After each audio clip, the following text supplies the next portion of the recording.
And we have returned, as we so often promise. But here at DMZ America, we keep our promises. I'm Scott We do. Stantis, coming to you from the right.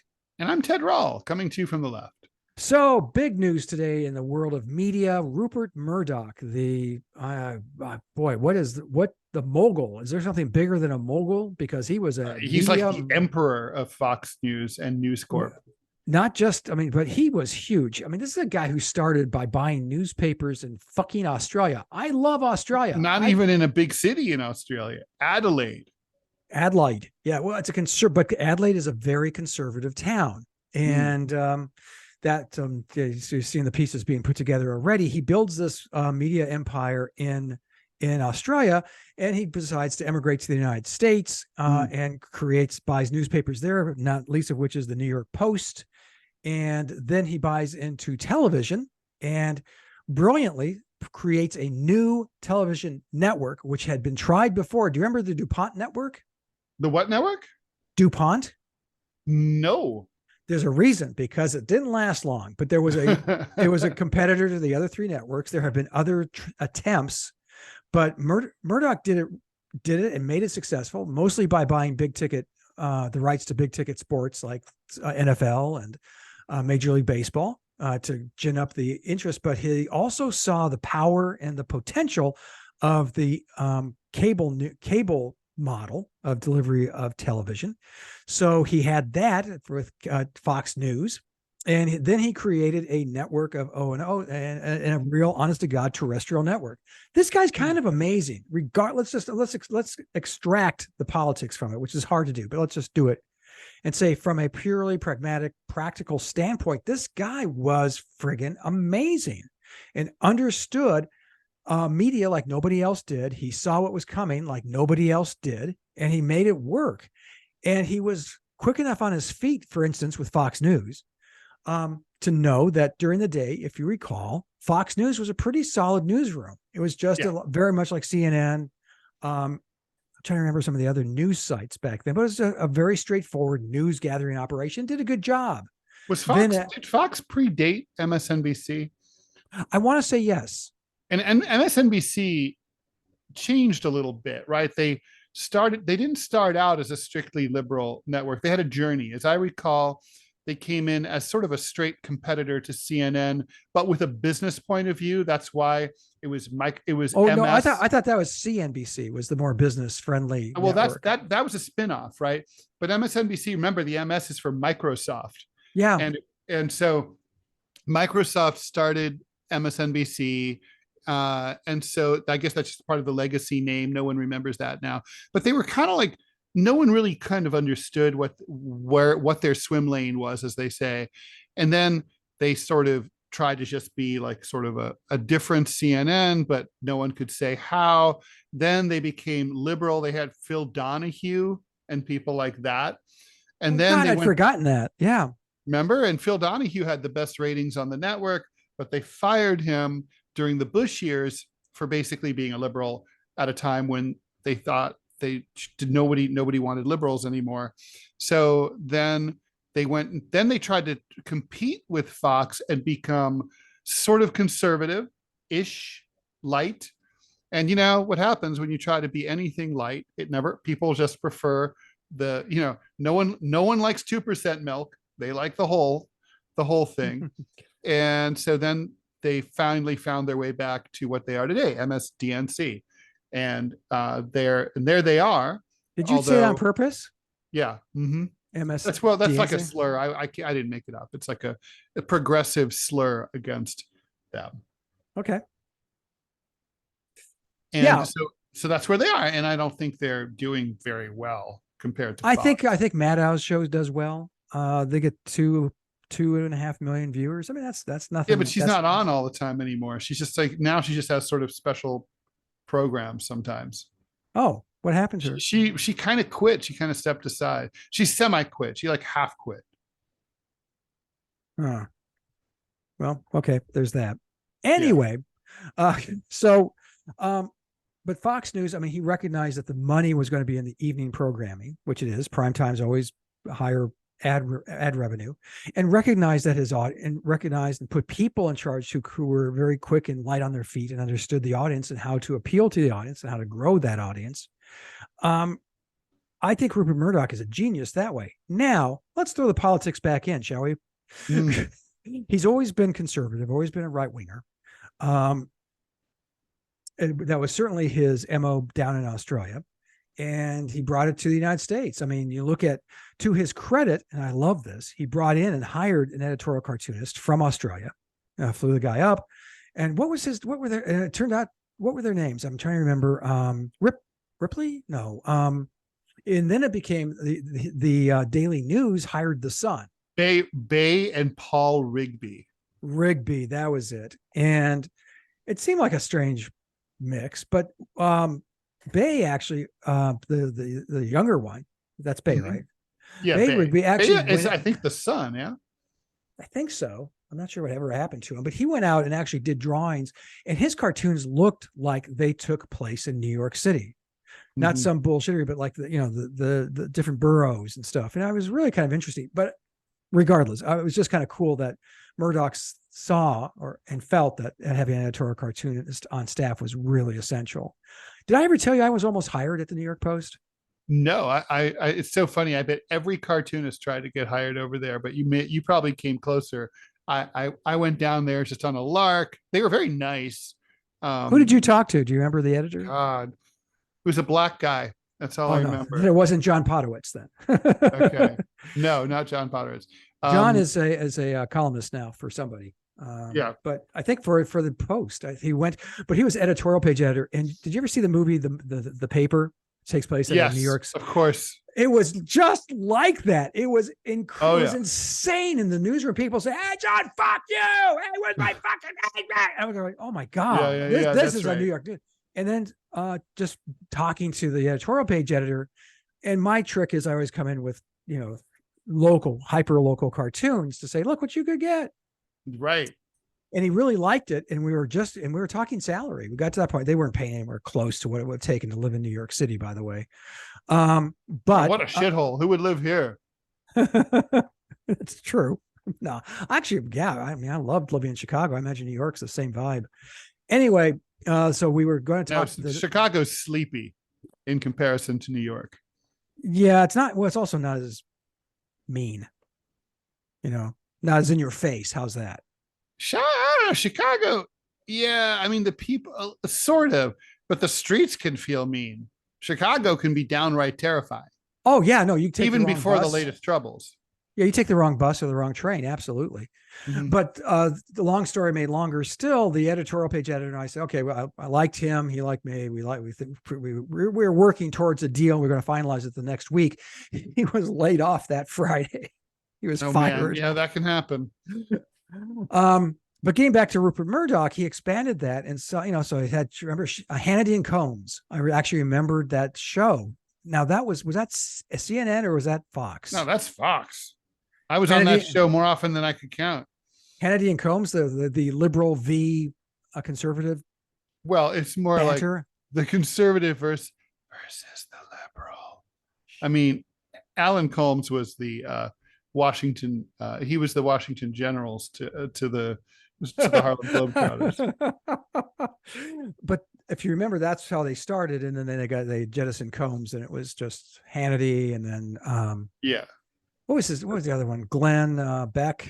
Glenn Beck, who went on to form his own network, The Blaze. That's right. Right. And who else do we have over there? Anyway, regardless, that's what the programming and the numbers on that are always really good. So what's the secret sauce, right? Like, I mean, we're obsessed with Fox here. I mean, but obviously I think that what Rupert Murdoch understood earlier than anyone else, and probably no one on the left side of the aisle of media really understands at all still, is that people never wanted media news that pretended to be objective. For that, we have the BBC. Like basically the closest you can get is CNN, but it doesn't do a very good job of pretending. People want opinionated news, and Rupert Murdoch understood that. There's no left-wing equivalent. MSNBC, because, and by left-wing I don't mean like MSNBC. MSNBC dutifully repeats everything that the Democratic Party tells it to do, but the thing is, here's the secret. Rupert Murdoch viewed himself as a kingmaker. He felt like he could decide who the president of the United States was going to be. He decided, for example, that he was annoyed by Trump recently, and it's like, you know what, I'm dumping Trump and I'm going to appoint Ron DeSantis as the Republican nominee. That didn't work, but that gives you a sense of his power. There's no one who runs CNN or MSNBC thinks that they can pick the Democratic nominee. The Democratic nominee is picked by the party insiders, and then that message is conveyed to MSNBC, and they just follow directions. So the thing is, Fox is a network of the right. MSNBC is a network of the Democratic Party. Those things are not the same thing. They're not analogs. There is no left and there is no Republican Party Fox. Fox is not dutifully Republican. Fox is dutifully right wing. Yeah, well, but they define what that stands for, and the underlings in the Republican Party do what they're told is conservative, and that's actually a great right. So the roles are reversed there. I know this is our next segment, which is going to be fascinating because Ted wrote a great column on the big political party switcheroo. But I want to tie up the Rupert Murdoch discussion in a tidy little bow.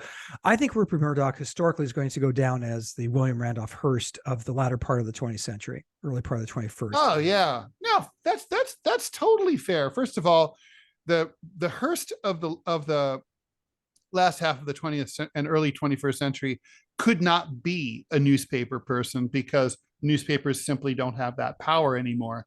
Right.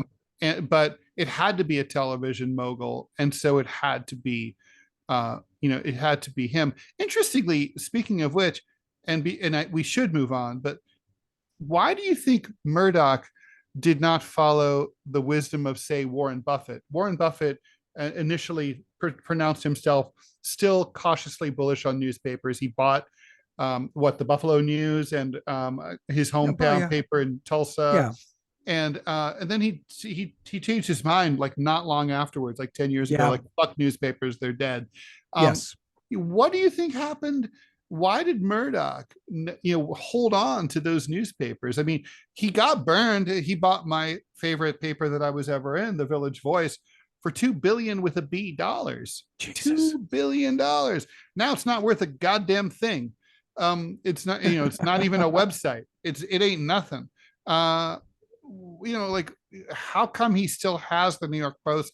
Does he still make money on that? Does he care? Should he care? I think it's run very much like the Wall Street Journal. He owns that too, by the way. Yeah. Well, that's profitable.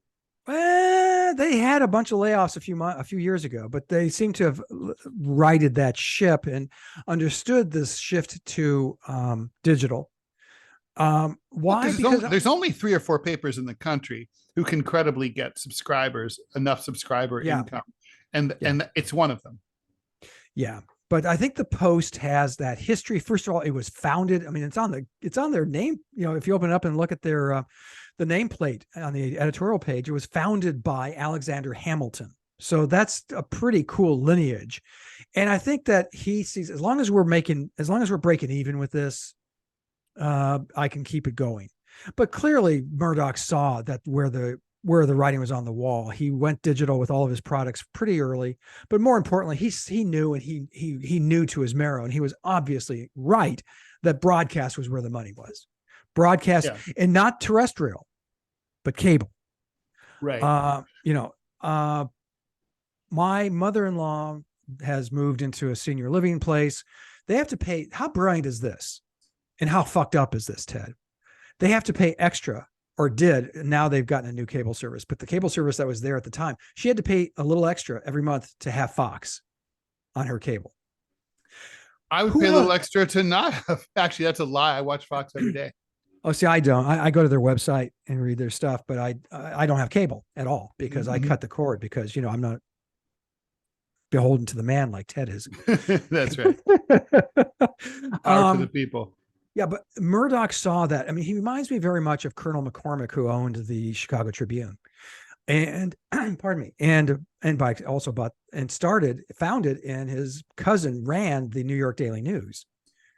So, but what the Colonel did, which was brilliant, he bought the radio license for WGN Radio back in I want to say it was like 1919, 1918. When there were barely any radios. But what's even more telling is he bought the license for WGN TV in 1947, when there are literally 100 television sets in Chicago. He saw that, people are going to gobble this up. And it made him a multi-bazillionaire and gave him a platform which to speak. He was a very conservative. He didn't like those warm and squishy Eisenhower Republicans. They're all a bunch of pussies, not like, he wrote these books and actually Ted can tell you, he's been to the old Chicago Tribune Tower where he had these quotes in the lobby, engraved into marble. And he has 3 quotes from himself. So that tells you a lot about the Colonel. It does. Murdoch reminds me of the Colonel writ large because he saw a national possibility. And he took total advantage of it, and he ran with it. I think his legacy is monstrous. As a business person, there's no question, and politically, his ability to affect politics and cast terror into the hearts of Republican politicians is unparalleled. Now, he did meet his match in Donald Trump. He decided to say, "Fuck you, Donald Trump."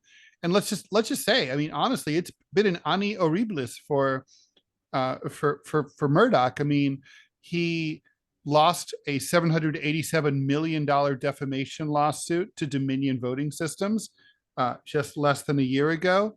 That was brutal. I mean, you could say, well, he settled, but the point is, when you settle for all $750 million, you've lost. And yes, he also lost to Donald Trump. I mean, he basically fired Donald Trump. When Donald Trump announced that he was running again, the Post, to diss him and do it in a humorous way, ran a little box on the bottom of page 1 that said, "Florida man makes announcement." Well, he did leave New York City, kind of. Well, so the point is that, and guess what? Donald Trump is going to be the Republican nominee. Rupert Murdoch be damned. Yeah. I think if he had sicked the hounds, which he didn't do entirely, Hannity still was on his knees in front of Donald Trump. So that never changed. And that's a big, thing to have. But that kind of why didn't he? Do you think, why was he so tentative? Do you think he just wasn't 100% sure about his assessment? Yeah, I think he just did it out of spite. And I think maybe his sons and other business associates said, yeah, this guy still controls that party. I mean, it's crossing your fingers. So, okay. So when we come back, Ted Rall wrote a column. I'm going to talk about it like AI. No, it's a fast Drillsville. It's where, okay, we've already gotten in trouble for being way ahead of the Biden story. We're going to get way ahead of where the political parties are going to be in the next few years. But guess what, folks? We're going to be right. And we'll be right back. Bitches. I'm not going to say that because I love our listeners. So does Ted. Don't you, Ted? I do. I love them. I'm being treated very well by ISIS Khorasan. I love you guys. Okay. On that note, we'll be back right after this little break.